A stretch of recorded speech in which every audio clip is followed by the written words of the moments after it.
കൈ കിട്ട കാത്തിരിക്കുകയായിരുന്നു ഞാൻ. നിനക്ക് കറണ്ട് ഞാൻ വേറൊന്നും കണ്ടില്ലല്ലേ? എന്റെ പാസ്പോർട്ട് തന്നെ വേണമായിരുന്നല്ലേ?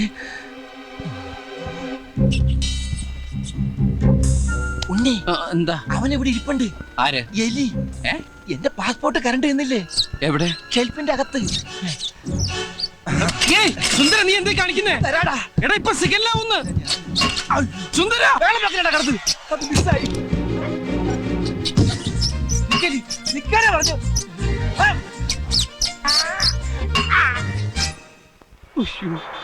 സിഗല്ലായി. പോയി. വണ്ടി എടുക്കടോ, ഇങ്ങോട്ട് എടുക്കടോ.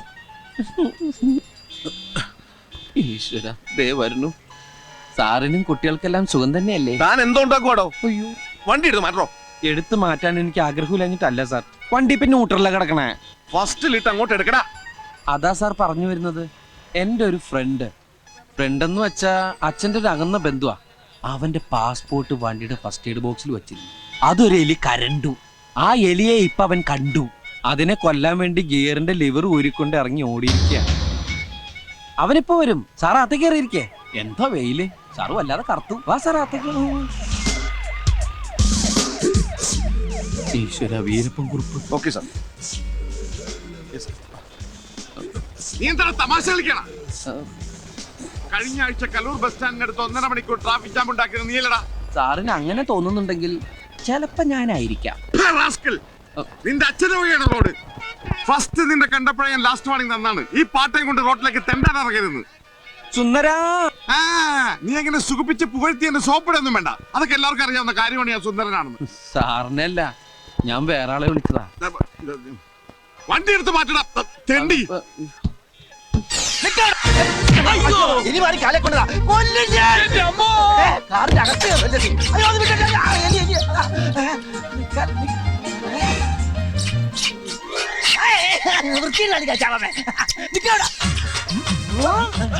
എന്താണ് എലി എലി എലിയല്ലടാ, പുലിയ. ഓടരുത്. നിനക്ക് എന്താ ഭ്രാന്ത് പിടിച്ചത്? അതാണ് എനിക്ക് ഭ്രാന്താ.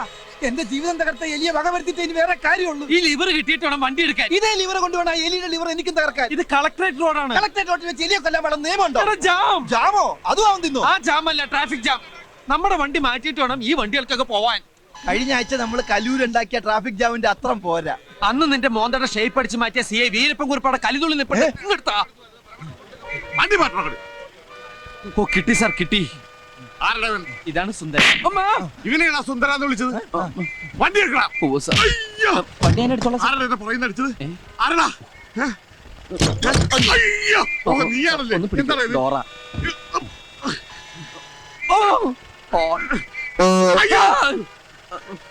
കേറുമ്പോ ബാക്കിൽ നിന്ന് വിളിക്കല്ലേ. നീ എന്താടാ വണ്ടി പൊളിച്ചെടുക്കുന്നു? ഇപ്പൊ ശരിയാക്കാം സാർ. വാതില്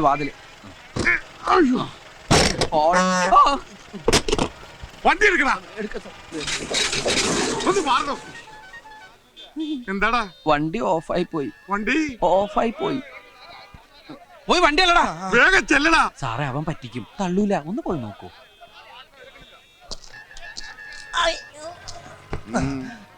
സാറേ, ഒന്ന് കൈവെക്കാം. പിന്നെന്താ? മതിയോ? വണ്ടിയുമ്പോ കൈവെക്കാമോ എന്നാണ് ചോദിച്ചത്. വണ്ടി തള്ളടാ മര്യാദക്ക്. എന്നോട് വണ്ടി തള്ളടാ. എന്റെ അപ്പനോട് പറയടാ.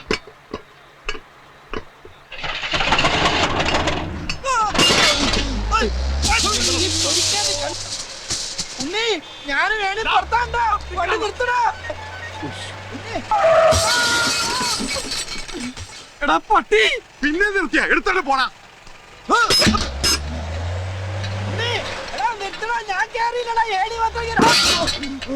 അയ്യോ, പോയി.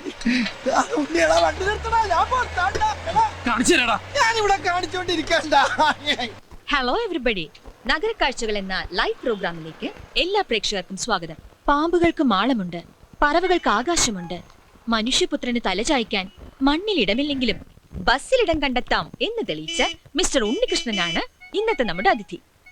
Mister Unnikrishnan, you are welcome. സ്വന്തം കിടക്ക ബസ്സിൽ വിരിക്കേണ്ടി വന്ന സാഹചര്യത്തെ കുറിച്ച് മിസ്റ്റർ ഉണ്ണികൃഷ്ണൻ എയർനെറ്റ് ടെലിവിഷൻ പ്രേക്ഷകർക്ക് വേണ്ടി ഒന്ന് വിവരിക്കാമോ? Hello check. Hello hello. അതൊക്കെ കഴിഞ്ഞു. നമസ്കാരം. എൻ്റെ പേര് ഉണ്ണികൃഷ്ണൻ. ഞാനാണ് ഇതിന്റെ ഈ വണ്ടിയുടെ മുതലാളി. പോയെ തൃശ്ശൂർ ജില്ലയിലെ ഇരിങ്ങാലക്കുട പഞ്ചായത്തിൽ തൃക്കോട്ടൂരാണ് എൻ്റെ സ്വദേശം. ഞാൻ അത്ര പരിചിതനല്ലെങ്കിലും ഇരിങ്ങാലക്കുട താമരാക്ഷനെ നിങ്ങൾ എല്ലാവരും അറിയും. മനസ്സിലായില്ല? ഒരു ക്ലൂ തരാം. തൃശ്ശൂർ പൂരത്തിന് എഴുന്നള്ളിപ്പിന് മുമ്പിൽ തന്നെ ഉണ്ടാവും തലയെടുപ്പോടെ. ഓ, ആന. ആനയല്ല, എന്റെ അച്ഛനാ. ചെണ്ട വിദ്വാൻ ഇരിങ്ങാലക്കുട താമരാക്ഷൻ പിള്ള. അദ്ദേഹം 1998 ഡിസംബറിലെ മഞ്ഞുള്ള ഒരു രാത്രിയിലാണ് അത് സംഭവിച്ചത്. എന്ത് സംഭവിച്ചത്? തൃപ്രയാർ ശിവക്ഷേത്രത്തിൽ ഉത്സവം കഴിഞ്ഞ് ചെണ്ടയും തൂക്കി അച്ഛൻ നടന്നു വരികയാണ്. അച്ഛൻ പോലും പ്രതീക്ഷിക്കാതെ അപ്രതീക്ഷിതമായിട്ടാണ് ക്രിസ്റ്റഫർ ബാക്കിൽ വന്ന് ഇടിച്ചത്. ആരാ ഈ ക്രിസ്റ്റഫർ? ചാവക്കാട് പറവൂർ റൂട്ടിലോടുന്ന സൂപ്പർ ഫാസ്റ്റ് പാസഞ്ചർ. അമ്മ നേരത്തെ മരിച്ചുകൊണ്ട് ഞാൻ ആകെ ഒരു മകനെ ഉണ്ടായിട്ടുള്ളൂ. അച്ഛന്റെ എല്ലാ ചികിത്സാ കാര്യങ്ങളും നോക്കിയിരുന്ന ഞാനാണേ. അതുകൊണ്ട് പഠിത്തം ബ്ലോക്കായി. മിസ്റ്റർ ഉണ്ണികൃഷ്ണൻ ഏതൊരു പഠിച്ചു? ഞാൻ പ്രീ ഡിഗ്രി ഫെയിൽഡാ. എഴുതിരുന്ന് ജയിച്ചനെ. കൃത്യം 89-ാം ദിവസം എന്റെ അച്ഛൻ എന്റെ ഈ കൈ കിടന്ന ഈ കൈ കിടന്ന അച്ഛൻ മരിച്ചു. ഇൻഷുറൻസ് ക്ലെയിമിന് വേണ്ടിയിട്ടുള്ള കേസ് നടന്നുകൊണ്ടിരിക്കുകയായിരുന്നു. അപ്പൊ വണ്ടിയുടെ മുതലാളിയും എന്റെ അഡ്വക്കേറ്റും തമ്മിൽ സംസാരിച്ച് ഒരു ഒത്തീർപ്പിൽ വന്നു.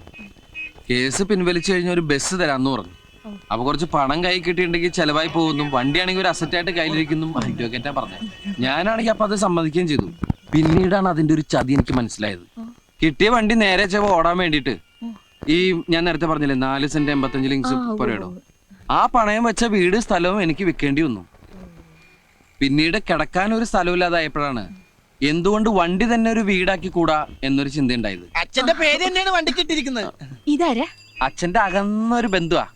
ആരും പണിയൊന്നും കൊടുക്കാത്തോണ്ട് എന്റെ കൂടെ കൂടിയിരിക്കാ. വല്ലതും തിന്നും കഴിച്ചു പോക്കട്ടെ ഞാനും വിചാരിച്ചു. അതെ, വായും വെള്ളമൊക്കെ ഫ്രീ ആയിട്ട് ഇട്ടോണ്ട് പിന്നെ ജീവിക്കാലോ.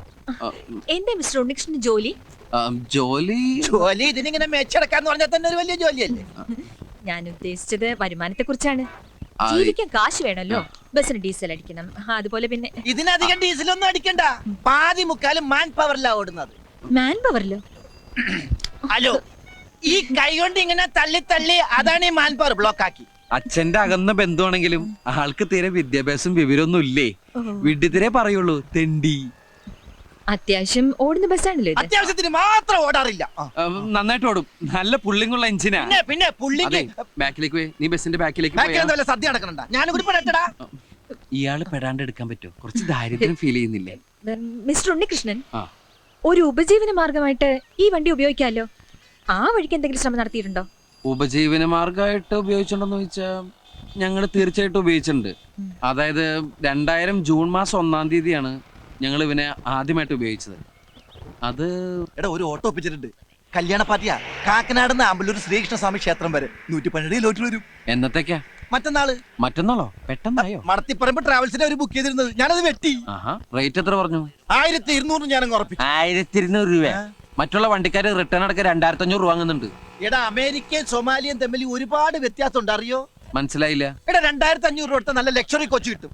നമ്മുടെ വെറും ബിക്ഷറി കോച്ചല്ലേ. ഈ ലൊടുക്ക് വണ്ടി എങ്ങനെ അവർ കണ്ടിട്ടുണ്ടെങ്കിൽ വെറുതെ ഓടാന്ന് പറഞ്ഞാൽ ഒരു വേണ്ടാന്ന് പറയും. എന്റെ വണ്ടി ഇൻസൾട്ട് ചെയ്ത് സംസാരിച്ചിട്ടുണ്ടല്ലോ. അയ്യോ, ഇതൊരു പാവപ്പെട്ടവന്റെ കല്യാണമാണ്. ഒറ്റ വണ്ടിയുള്ളൂ. ചെറുക്കനും ചെറുക്കന്റെ അച്ഛനും അമ്മയും അമ്മായി അമ്മാവനും ബന്ധുക്കളും ഫ്രണ്ടുക്കളും ഒക്കെ ഇതിലാണ് പോണത്. 2500 രൂപ വെച്ചാൽ അവര് ഓട്ടം വേണ്ടെന്ന് വെക്കുള്ളൂ. എടാ, എന്തെങ്കിലും ഒന്ന് അഡ്ജസ്റ്റ് ചെയ്യാൻ പറയേ. എന്തെങ്കിലും ഒന്ന് അഡ്ജസ്റ്റ് ചെയ്താൽ മതിയാ. എന്നാ നീ ഒന്ന് അഡ്ജസ്റ്റ് ചെയ്യും. ഈ ഓട്ടം കഴിഞ്ഞിട്ടാണ് എന്റെ പാസ്പോർട്ട് ഒന്ന് ശരിയാക്കാൻ. പാസ്പോർട്ട് ഇതിന്ന് വല്ല മെച്ചം കിട്ടിയിട്ടാണ് വണ്ടിയുടെ ബ്രേക്ക് ഒന്ന് ശരിയാക്കാൻ. അപ്പൊ വണ്ടിക്ക് ബ്രേക്ക് ഇല്ലേ? ജീവിതം തന്നെ മൊത്തത്തിലൊരു കൈവിട്ട കളിയില്ലേ സുന്ദര. ചവിട്ടി നോക്കാം. അല്ല, വണ്ടി ഈ രീതിയിൽ നമ്മൾ എങ്ങനെ അങ്ങോട്ട് എഴുന്നള്ളിക്കും? നെറ്റിപ്പട്ടൊക്കെ കെട്ടിച്ച് ആന എഴുന്നള്ളിക്കൂലേ, അതുപോലെ എഴുന്നള്ളിച്ചാലാ? അതിനൊക്കെ ചെലവ് ഒരുപാടാവും. ചെലവ് ഒരുപാടാവും അല്ലേ? എടാ, വണ്ടിയുടെ ഓട്ടമുള്ള ഭാഗങ്ങളില് കൊച്ചു കൊച്ചു പൂക്കള്, കൊച്ചു കൊച്ചു ഇലകള് വച്ചടയ്ക്കുന്നു. സാധാരണ കല്യാണ വണ്ടിയൊക്കെ അലങ്കരിക്കില്ലേ, അതുപോലെ ഒരു കാടളകി വരുന്നുണ്ടല്ലോ. സ്ഥലം എത്തിയോ ഉണ്ണികൃഷ്ണ? ചവിട്ടി പിടിച്ചോ. ഈ അട ഒന്ന് വെച്ചോട്ടെ, ബ്രേക്ക് കുറവല്ലേ. നമസ്കാരം ചെറുക്കൻ്റെ അച്ഛോ. എന്താ ഇത്? വണ്ടി. ഈ കാടും പണ്ടൊക്കെ എന്തിനാ ചോദിച്ചത്? അത് അലങ്കരിച്ചിരിക്കല്ലേ. ഇങ്ങനെയുണ്ടോ അലങ്കാരം? ഐശ്വര്യമുള്ള ഒരു ചടങ്ങിന് പോവല്ലേ, അപ്പൊ കുറച്ച് റിച്ച് ആയിക്കോട്ടെ എന്ന് കരുതി വാഴ, മാവ്, വേപ്പ്, ചക്ക, മാങ്ങ, കുമ്പളങ്ങ, ഒതളങ്ങ തുടങ്ങിയ വൃക്ഷ ലതാതി പല മൂലാദികളും കൊണ്ടങ്ങ് അലങ്കരിച്ചു. Wish you happy married life. ഏയ് ഞങ്ങളാരും അങ്ങനത്തെ ആൾക്കാരല്ല. ഇടിയോടാ. Best family. ദേ ഇങ്ങനെയൊക്കെ അലങ്കരിച്ചു എന്ന് കരുതി ഞങ്ങൾ അഡീഷണൽ ബില്ലൊന്നും ചാർജ് ചെയ്യില്ല, അതൊക്കെ ഫ്രീയാ. അപ്പൊ ഇനി വൈകണ്ട, നമുക്ക് അങ്ങോട്ട് പോവാം. ഇപ്പോഴേയോ? ഇപ്പൊ പോയാലേ സമയത്തങ്ങ് എത്തുള്ളൂ, കാരണം വണ്ടി നല്ല കണ്ടീഷനാണ്. നമുക്ക് കാറ്റൊക്കെ കൊണ്ട് അങ്ങോട്ട് പോവാം. ബന്ധുക്കളൊക്കെ വന്നു തുടങ്ങിയിട്ടേ ഉള്ളൂ. നീ ഇവർക്ക് ചായ കൊടുക്കാൻ നോക്കി ചെല്ലു. വണ്ടി അങ്ങോട്ട് ഒതുക്കിയിട്ടോ. ഇഷ്ടം പോലെ സമയമുണ്ട്. ഇത്തിരി ദൂരമല്ലേ ഉള്ളൂ. കൊച്ചു വെളുപ്പിനെ പോണ്ട കാര്യം എന്താ? നല്ല ആക്ഷിയേ. വണ്ടി വന്നു. ഇങ്ങനെ പോയാൽ സംഗതി കുഴയും. ശരിയാ, നമ്മൾ ഉത്സവിച്ചാലേ കാര്യം നടക്കൂ.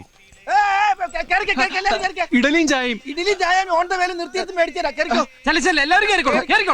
ചായ കുടിക്കും. ആവൂ, കല്യാണ ചെക്കൻ അവൻ മേക്കപ്പ് ചെയ്യാൻ തുടങ്ങിയിട്ടേ ഉള്ളൂ. തുടങ്ങിയിട്ടുള്ളൂ. സുന്ദര, അമ്മാവന്റെ ആദ്യത്തെ കല്യാണം ഇത്. ആദ്യത്തേതും അവസാനത്തേതും. അയ്യോ അയ്യോ എന്റെ മീശ. സമയമില്ലാത്ത സമയത്ത് മേശോട്ടി കളിക്കാ. കടിക്കും ഞാൻ. എല്ലാരും പോയി വണ്ടി കയറി കടിക്കും. ആമൻ തുണി മാറട്ടെ, പൊയ്ക്കാ. അല്ലല്ല അതെ, ആരാ നിങ്ങളൊക്കെ? അതൊക്കെ വഴിയെ മനസ്സിലായിക്കോളും.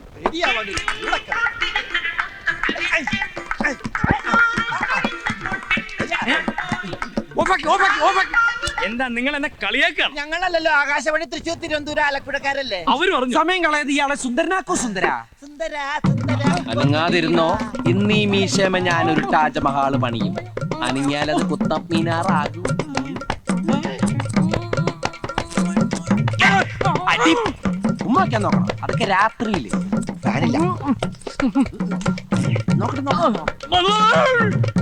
പണ്ടാറ് ഇരുമ്പുണ്ടാക്കി.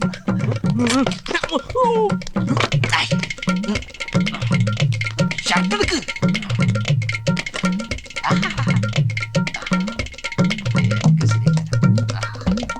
കണ്ടടേ. പോയാ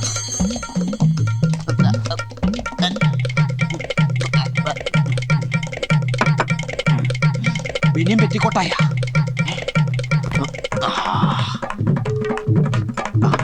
ആഫ്റ്റർ ഷേവ് നോക്കിയിരിക്കുന്നു. ഇടലെങ്കിൽ ഇടലി.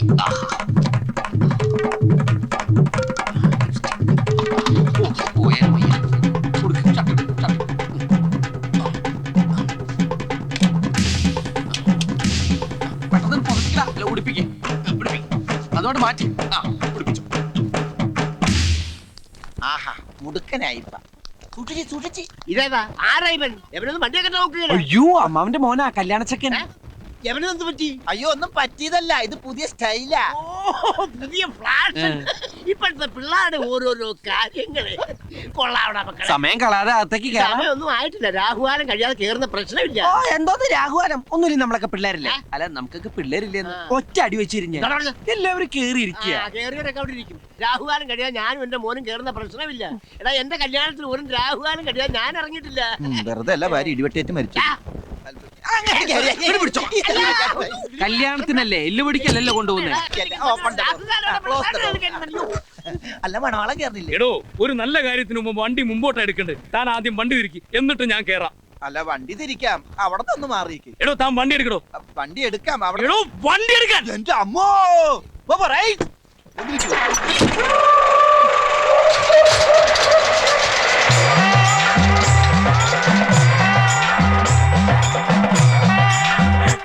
പത്ത് മണിക്കായിരുന്നു മുഹൂർത്തം. ഞങ്ങളിവിടെ എത്തിയപ്പോ 3 മണിയായി. അപ്പൊ കല്യാണം മുടങ്ങിയൊന്നുമില്ല. പെണ്ണിന്റെ പഴയ കാമുവിനെ എവിടുന്നോ തപ്പിപ്പിടിച്ച് മുഹൂർത്ത സമയത്ത് തന്നെ താലിയിട്ടിച്ച് സംഭവം മംഗളകരമാക്കി. തിരിച്ചു വരുമ്പോ ബ്രേക്കിൽ കാലി വെക്കേണ്ടി വന്നില്ല. വണ്ടിക്ക് നല്ല പുള്ളിങ് ആയിരുന്നു. മിസ്റ്റർ ഉണ്ണികൃഷ്ണൻ, ഇതുവരെ നിങ്ങളുടെ പാസ്റ്റിനെ കുറിച്ചാണ് പറഞ്ഞത്. ഇനി ഫ്യൂച്ചറിനെ കുറിച്ച്, ഭാവിയെ കുറിച്ച് എന്താണ് നിങ്ങളുടെ പ്രതീക്ഷകൾ? ഭാവിയെ കുറിച്ച് വളരെ നല്ല പ്രതീക്ഷയാണ് ഞങ്ങൾക്കുള്ളത്. ഈ വണ്ടി കുറച്ചൊക്കെ ഓൾട്ടർ ചെയ്തിട്ട് ഒരു മൊബൈൽ ഹെറിറ്റേജ് റെസ്റ്റോറന്റ് ആക്കി മാറ്റിയാണ് ഞങ്ങളുടെ ലക്ഷ്യം. ഒന്നുകൂടി വ്യക്തമാക്കിയാൽ? നല്ലതരം നാടൻ ഭക്ഷണങ്ങൾ ലഭിക്കുന്ന ചലിക്കുന്ന ഭക്ഷണശാല. അതായത് കണ്ണും പൂട്ടി പറഞ്ഞാൽ തട്ടുകട. ഓ, വണ്ടർഫുൾ ഐഡിയ. അല്ല, എന്നാണ് ഈ ഹെറിറ്റേജ് റെസ്റ്റോറന്റിൽ ഞങ്ങൾക്കൊക്കെ ആഹാരം കഴിക്കാനാവുക? താമസിയാതെ തന്നെ അതിനുള്ള സാധ്യതകൾ ഉണ്ടാവും. മഹാലക്ഷ്മി ബാങ്കിന്റെ കൊച്ചി മാനേജർ കൈമൾ സാറ് ഞങ്ങളെ ഭയങ്കരമായിട്ട് സഹായിക്കാൻ നേരിട്ടുണ്ട്. കൈമൾ സാറെ ഞങ്ങൾ ദൈവത്തിന്റെ പ്രതിരൂപമായിട്ടാണ് കാണുന്നത്. അതെ, ഹനുമാനെ പോലെ.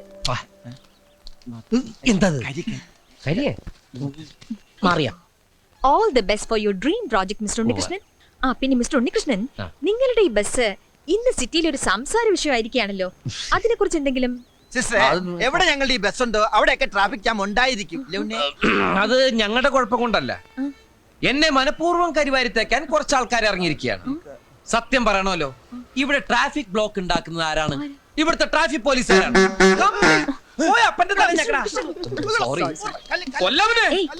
കംപ്ലീറ്റ് അഹങ്കാരികൾ. എന്റെ വണ്ടി എപ്പ കണ്ടാലും ഒരു പേപ്പട്ടിയെ തല്ലിക്കൊല്ലാനെന്ന പോലെ ഓടിച്ചിട്ട് ഇവിടുന്ന് എടുത്തോണ്ട് പോകാൻ പറയും. അവർക്ക് അതൊക്കെ ഒരു തമാശയാ. എന്തിന് ഈ ബസ് കസ്റ്റഡിയിൽ എടുക്കണമെന്ന് ഉത്തരവിട്ട് ഒരു ആർക്യൂ ഉണ്ട്. പിച്ചച്ചട്ടിയിൽ കൈയിട്ട് വരുന്ന ഒരു തെണ്ടി. കൈയിട്ട് അവൻ ഈ സിറ്റിയിൽ കൊട്ടാരം പോലത്തെ ഒരു ബംഗ്ലാവ് പണിത് അവനിങ്ങനെ മരത്ത് കിടക്ക. കള്ളനവൻ പെരുങ്കള്ളൻ. എന്റെ കൈ കിട്ടില്ല. സോറി. ഇനി മറ്റൊരു വലിയ മനുഷ്യനുണ്ട്. ഈ നാടിന്റെ കുന്തിരിക്കമായ രോമാഞ്ച കഞ്ചുകിതനായ നോർത്ത് പോലീസ് സ്റ്റേഷനിലെ CI, ഞങ്ങളുടെയൊക്കെ പ്രിയപ്പെട്ട കുറുപ്പ് സാർ. എന്നെ പൊക്കി പറഞ്ഞ് സോപ്പിടാനുള്ള പരിപാടിയാ കള്ളന്മാര്. വെറും കുറുപ്പെന്ന് പറഞ്ഞാൽ ആർക്കും മനസ്സിലാവില്ല. വീരപ്പൻ കുറുപ്പെന്ന് പറഞ്ഞാലേ നാട്ടുകാർക്ക് മനസ്സിലാവൂ. വീരപ്പൻ ആളെന്ത് ഡീസന്റാ, ആൾക്കാരെ കൊല്ലുള്ളൂ. പക്ഷെ ഈ വീരപ്പനാണെങ്കിലോ ഇഞ്ചിഞ്ചായി പിഴിഞ്ഞ് എല്ലും തോലാക്കി കളയും. മനുഷ്യരക്തം കുടിക്കുന്ന ഒരു DTS രക്തരക്ഷസായാണ്. കാക്കിയിട്ടാൽ താൻ ഒരു ചക്രവർത്തിയാണെന്നാണ് അവന്റെയൊക്കെ ഒരു ധാരണ. ഒരു മൂന്നാംകട ഗുണ്ടയുടെ ചായയും പന്നിയുടെ രൂപമുള്ള അവൻ എന്റെ കൈ കിട്ടി ചവിട്ടിരിച്ച് ചമ്മന്തിയൊക്കെ. ഞങ്ങളെ പോലുള്ള പാവങ്ങളുടെ മെക്കിട്ട് കയറുന്ന, ഞങ്ങളെ മാന്യമായി ജീവിക്കാൻ സമ്മതിക്കാത്ത ഇവനെയൊക്കെ MG റോഡിൽ നാട്ടുകാരുടെ മുമ്പിൽ വെച്ച് കുലിച്ചു നിർത്തി കൂമ്പിലിടിച്ച് ബാക്കിൽ മണ്ണെണ്ണ ഒഴിച്ച് വായിൽ തിരികെ കത്തിച്ച് ചാമ്പലാക്കണം എന്നാണ് എന്റെ ആത്മാർത്ഥമായ അഭിപ്രായം.